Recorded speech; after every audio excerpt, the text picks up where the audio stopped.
जय श्रीमन नारायण। ए पर जे टिप्पणी हम करे जा रहल बा रामा अनुजदास श्रीमान गट्टू वेणुगोपाल स्वामी जी के द्वारा दिहल गयल बा। अध्याय 11 विश्वरूप सदर्शन योग श्लोक 42। यच्चापहासार्धम् असत्कृतोऽसि विहारशय्यासन भोजनेषु एकोऽथवा अपि अच्युत तत्समक्षं तत्क्षामये त्वामहम् अप्रमेयम्। ओम।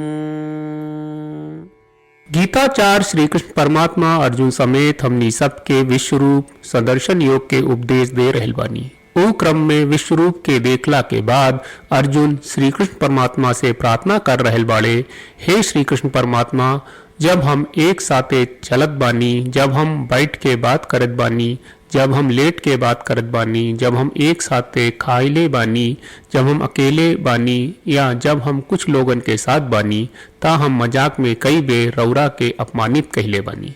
हे श्री कृष्ण परमात्मा, हम ता बार बार आपन खेल खातिर रौरा के उकसा रहे बानी। हे श्री कृष्ण परमात्मा, हम उनका सबके माफ कर देव। हे असीम महंता वाले परम प्रभु, हम रौरा सभे के जौन अनादर कहले बानी ओकरा खातिर माफी मांगत बानी। ई प्रकार अर्जुन श्री कृष्ण परमात्मा से अनजाने में भयल सब गलतियन के माफ करे के प्रार्थना कर रहे बाड़े। आई हमनी के भी श्री कृष्ण परमात्मा के सर्वोच्चता के एहसास करी जा आ उनका से प्रार्थना करी जा कि ऊ हमनी के सगरी गलतियन के माफ कर देई।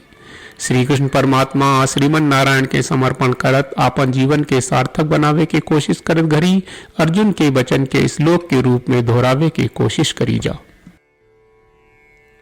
यच्चापहासार्धमसत्कृतोऽसि विहारशय्यासन भोजनेषु एकोऽथवापि अच्युत तत्समक्षं तत्क्षामये त्वामहम् अप्रमेयम्। श्रीमद् भगवत गीता का पूरा सार श्री कृष्ण परमात्मा ने अध्याय 18वें के श्लोक 65 से 70 में 8 काम करे खातिर दिले बाड़े।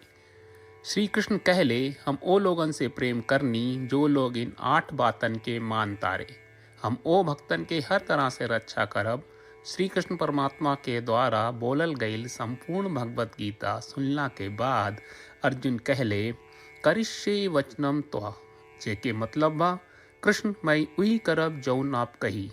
यही कारण बा श्री कृष्ण अर्जुन के हर तरह के सफलता आ विजय प्रदान करेले। आई परमात्मा के आपन व्रत देई कि हमनी के ये 8 गौ कर्म के पालन करी जा। ई वचन परमात्मा के देवे से बड़न कौनो पूजा तपस्या यज्ञ नहीं। हम 8 प्रण कहब जौन हमनी के करे के चाहिए।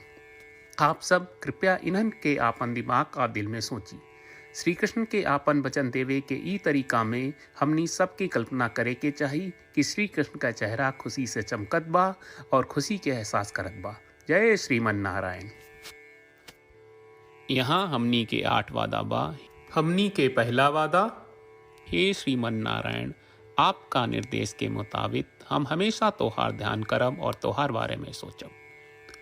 हमनी के दूसर वादा, हे श्रीमन नारायण, आपका सलाह का अनुसार हम हमेशा आपका भक्त रहब।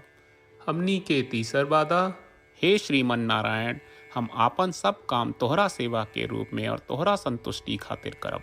हमनी के चौथा वादा, हे श्रीमन नारायण, जैस की आप माने के कहले रहलू, हमरा बहुत विश्वास बा कि हम आपके होई और हम हमेशा आपन दोनों हाथ जोड़ के आपके नमस्कार करब और आपकी पूजा करब।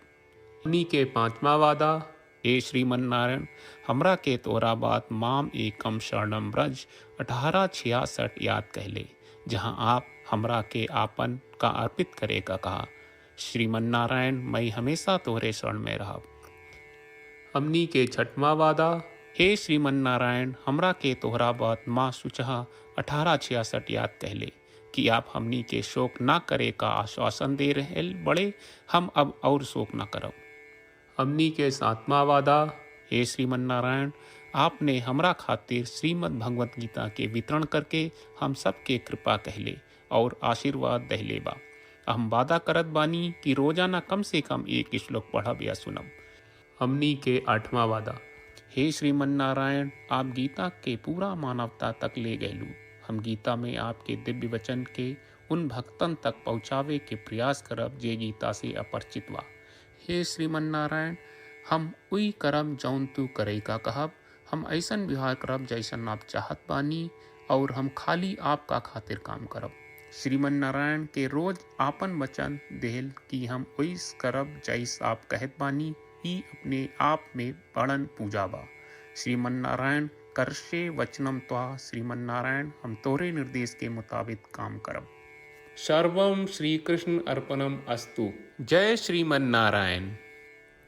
यच्चापहासार्धम्